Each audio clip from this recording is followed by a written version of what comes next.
এই গরমের মধ্যে হাঁসের জন্য সবচেয়ে দুঃসময়। আপনারা যারা হাঁস খামার করতেছেন তারা এই গরমটার মধ্যে আপনি হাঁসের একটু এক্সট্রা পরিচর্যা করবেন, নতুবা আপনার খামার লসের সম্মুখীন হবেন। কীরকম? আপনি এই গরমের মধ্যে যদি হাঁসকে স্বস্তিজনক একটা পরিবেশ না দেন, আপনার হাঁসটা অবশ্যই প্রোডাকশন তো কমবেই, এবং কি আপনার অন্য কোনো ট্রিটমেন্ট করলেও তারপরে কাজ হবে না যদি একটা অ্যাক্সিডেন্টের মুখোমুখি হন। এই গরমের মধ্যে হাঁসের ডাক কলেরা হওয়ার সম্ভাবনা বেশি।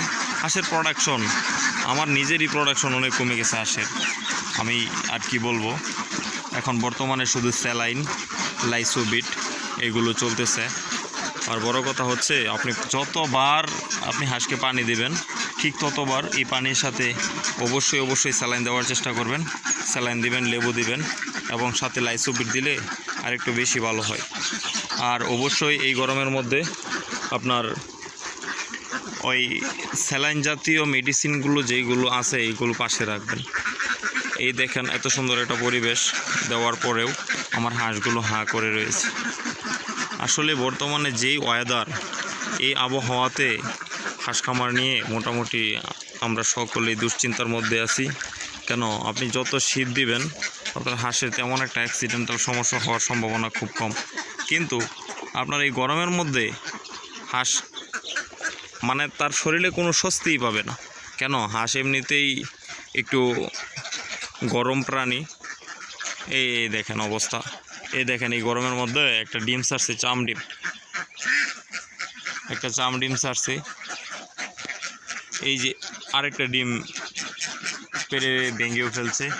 আসলে এইগুলো সব গরমের প্রভাব ভাই। আপনি ভালো মানের খাবার দিলেও, আপনি ভালো চিকিৎসা করলেও কোনো লাভ নেই। এই গরমের মধ্যে আমিও ভালো চিকিৎসা করছি, করার পরেও আমার খামারে ডিম কমে গেছে। আসলে এই গরমটা মানে হাঁস খামারের জন্য খুবই একটা দুঃসময়। আপনারা সবসময় রাত্রে ফ্যান দেওয়ার চেষ্টা করবেন, আর রাত্রে অবশ্যই ঠান্ডা পানি দেবেন। যদি দেখবেন রাত্রে খাবারের প্লেটের মধ্যে পাত্রের মধ্যে পানি আছে কিনা, খাবার তো অবশ্যই পাশে রাখবেনই, আর পানিটা অবশ্যই ঠান্ডা পানি এবং কি স্যালাইনযুক্ত পানি দিবেন। এই গরমের মধ্যে এই এক্সট্রা কেয়ার না করলে আপনার হাঁস খামারের মধ্যে অ্যাক্সিডেন্টের সম্মুখীন হতে পারেন। তাই প্রত্যেকের কাছে আকুল আবেদন, আপনারা যারা হাঁস খামারের সাথে জড়িত আছেন তারা অবশ্যই এই সময় হাঁসের পানির মধ্যে, খাবার পানির মধ্যে অবশ্যই স্যালাইন দিবেন, এবং কি হাঁসের এক্সট্রা পরিচর্যা করবেন যেন হাঁসগুলো সুস্থ থাকে।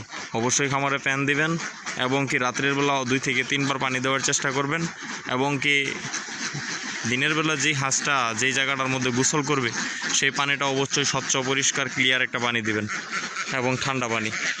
আজকে এই পর্যন্তই, ভালো থাকবেন। আসসালামু আলাইকুম।